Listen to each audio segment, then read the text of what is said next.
Hey guys, SFP here, and welcome to episode number 37 of my FIFA 15 DC United career mode. And I'm a little energetic, guys. I will admit that. Yesterday, I should say, I watched the U.S. friendly against Peru, and I gotta say the game itself was okay. It was, I guess, what I was expecting in a matter of speaking. I actually wanted the U.S. to lose, frankly, and that's harsh of me to say, considering I'm a U.S. fan. Even though technically I was representing them, I had my U.S. jersey on, while my dad, who went with me, and my uncle, they were repping Peru. So I figured a balance needed to be settled there. So I opted to go for the U.S. Um, I gotta say though, the U.S. This game in particular, they seem to have been this game. Excuse me, I can't even speak right now because of the excitement that I'm still retaining from that game. As we see here, the starting lineups against the Houston Dynamo, I believe. Uh, the uh, the U.S. seem to have played better in this game than they have in a long time, even including um, their performances in the Gold Cup. Most of them were lackluster, even when they won. The Cuba game, which was probably their best game out of all the games they had in the Gold Cup, was obviously with the caveat that Cuba is not exactly the strongest opponent that the U.S. could have faced in that tournament. And we see here that we quickly go about and go for the shot by Longo, but the defender there manages to deflect it, and it's a easy save for Joe Willis there. Anyways, the environment itself from the game that I went yesterday was really great. Actually, that's what surprised me the most. It felt like a 50-50. And what's not a 50-50 is the opportunity that Longo just got, and that is 1-0, guys. We are up by a goal at the moment in the first few minutes of the game. And what a nice simple touch there by Longo. Longo has been very good to us, good to DC United in these couple of games here, and so far he's shown that we spent wisely, even though we did probably overpay. I know we uh, basically gave him twice the salary he had back in Italy. So he better damn score some good goals. And here we go with Longo again with another opportunity. He's gonna go for the shot, and this one's just a little too wide, guys. Just a little too wide. And anyways, going back to the game, I guess overall, I think everyone had fun. It was an amazing experience, and it was an experience that we had to take advantage of because Peru usually doesn't play around this area. So when they came, we definitely had to see them. Anyways, enough about that, guys. Let's focus here on the game in hand. And we see here that the Houston Dynamo did some nice passing there, and they finished with a nice shot there by, I want to say, Cubo Torres. And yes, it is El Cubo Torres, giving Houston the equalizer right there. And look at the traveling fans from Houston. They're excited, guys. And they damn sure be. What a nice collection of passes there, weaving through my defense. And a simple shot by uh, Kubo. And I see Kemp there just a second or two off. And had he been a second or two quicker, maybe, just maybe, he would have been able to deflect that shot. But here we see that Houston now, it seems that that goal has given them some confidence. They're going for the center. And just a little too much power there. And nothing comes of it. Hamid's going to put it back in play. And we see here another attack from Houston Dynamo. They're actually feeling it now, guys. Houston passes it to Barnes. Barnes to Bonnie Garcia. And Bonnie Garcia misses the target.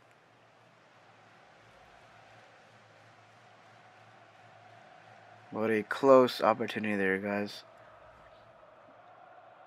Very close. Too close for comfort, in my opinion. But let's see if we can get something of it. No. Apparently, this is the Houston Dynamo show at the moment, as Houston seems to be just blowing by my defense. And luckily, Bill Hamid, who is a solid goalkeeper there, just puts it off wide.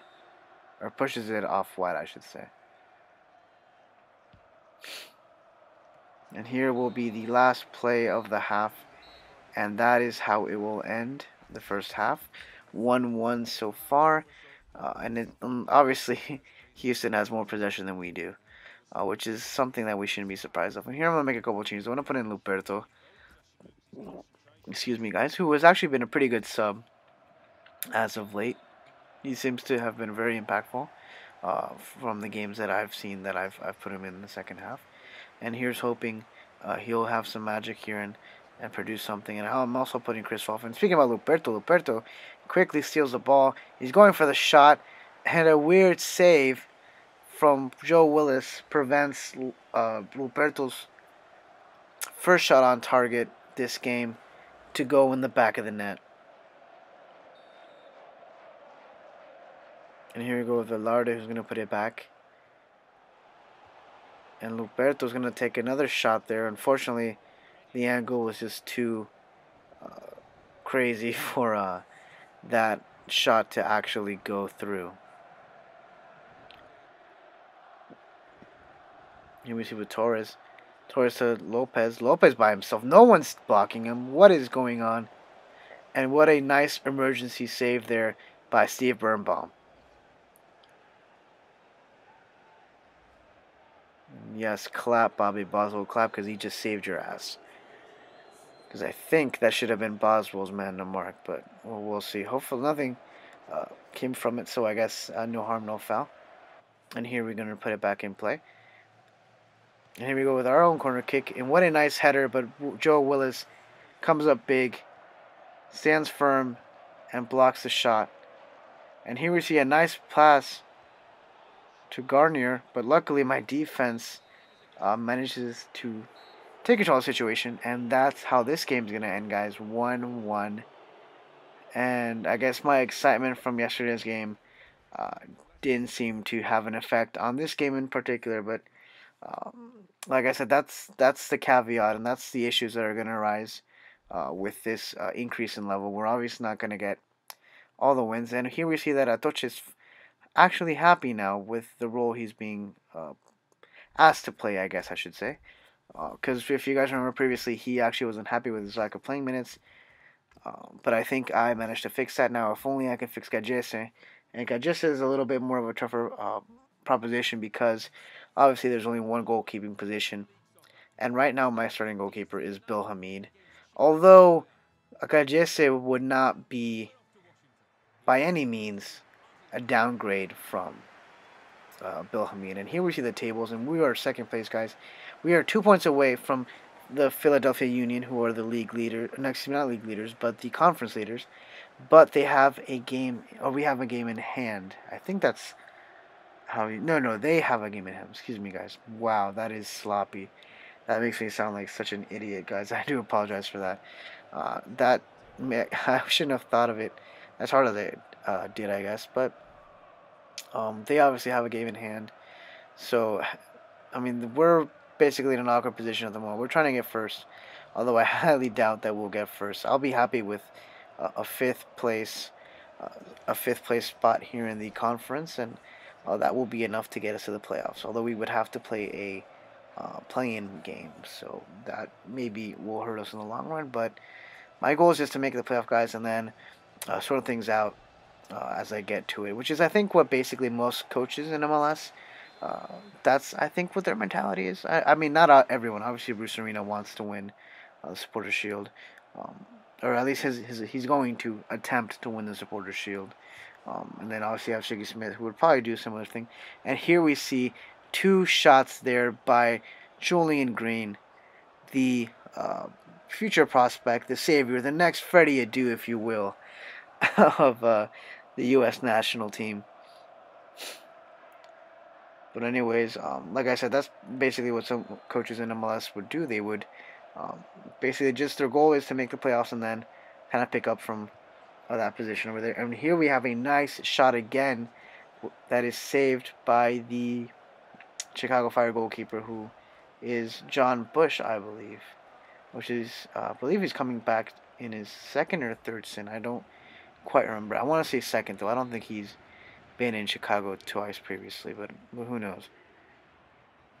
And here again, a great opportunity from the corner, but we don't take advantage of it, unfortunately.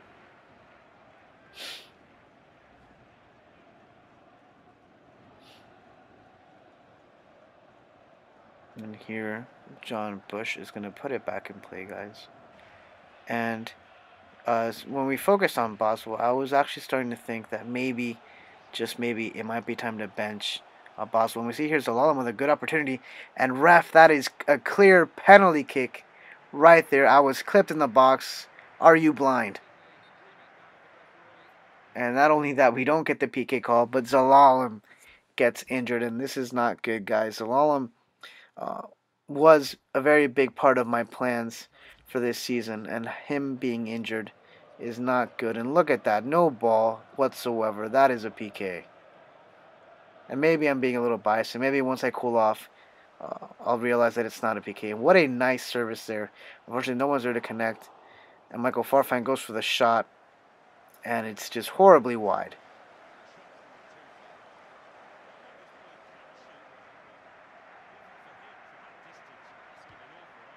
John Bush is going to put it back in play, and here we see Michael Farfan goes to Arieta. Arieta's going to go for the shot, just a little bit wide, but a good opportunity there for DC United, and a good opportunity for Arieta, who this season hasn't been up to par. I mean, the previous season, I think he's played better. Granted, he scored more goals because of the lower level, but he should really be playing better. And this is his last year, guys. If I don't know if I mentioned this before, or if you guys have seen notices when I check the well, actually, obviously, you don't check the notices when I do the squad report because I'm focusing on the stats. But this is Arieta's actually last year here with the team. He's actually going to retire at the end of the season. And as I say that, this is the end of the first half, guys. It's still a 0-0 draw. And lo and behold, we have a third of the possession, which I think is as bad as we've always been, actually. That 40-60 that we had against Houston was probably the best amount of possession we've had all this season.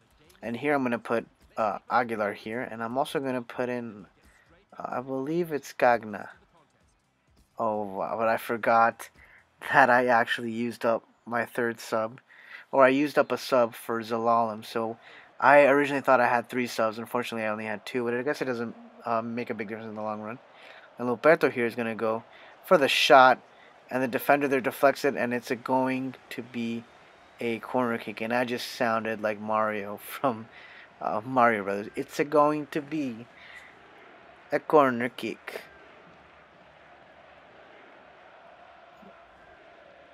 I should definitely get a like for that crappy uh, impression of Mario there. And here we have a good opportunity that comes out of nowhere, really. The defense from Chicago just horribly, they did not know what to do with the ball, which is basically just boot it out. That's simple soccer 101. You know, if you want to relieve pressure, just kick it out. It doesn't matter where it's at, but here we see the last moments of the game here. Uh, David Acom passes it to Laurentius. Laurentius passes it to Wilhelmsen. Wilhelmsen's going to find no one open because that is the end of the game, guys. 2 ties in this video, unfortunately. We were going for the win, but hey, guys, what can we do, right? And I guess I should mention that, like I said previously before, I'm going to unfortunately stop doing the daily videos. It's just too time consuming at the moment. I managed to pull it off this week, but now that I'm starting school and I need time to study, and since I get off work late, that obviously limits my time. But since we're actually in a time crunch here, as we see here, a couple of contracts here, I think I'm going to, update Kemp's contract here. What I'm going to do now is basically I'm going to pre-record the episodes and just drop them off every day. 1 episode per day, obviously, with 2 games. Since we're in a time crunch because FIFA is coming out in like 3 weeks, guys. So I really want to get this season done beforehand. And as for today, actually, guys, what I'm going to be doing as well, and I'm hoping to keep this going on even in the next career modes to come, is I'm going to have a double upload weekend. So by that I mean starting next week, or next week I should say, as we check here the status, the squad report, excuse me. What I'm going to be doing is I'm going to be having double uploads for Friday night, Saturday, and Sunday. And in this particular case, obviously, because I had the game, I didn't get enough time, or didn't have enough time to get the double upload this Friday. It's just why we're starting I guess technically we're gonna start today because there's gonna be a second video coming up today, guys, which you should check out. But in for this particular week, since it is Labor Day, I will also be doing a double upload for Monday as well. So stay tuned for that, guys. And thank you guys for watching. Please like the video if you guys enjoyed it. Please feel free to subscribe. Also, I should be plugging in my Twitter, which I don't think I've done in like forever, which is SFP Soccer Show, or at SFP Soccer Show. I think that's the actual Twitter, guys. So just look for me up there. The link will actually be in the description below, just in case you guys do want to follow me, and I will be releasing the videos on my Twitter as well. So see you all later for the next one.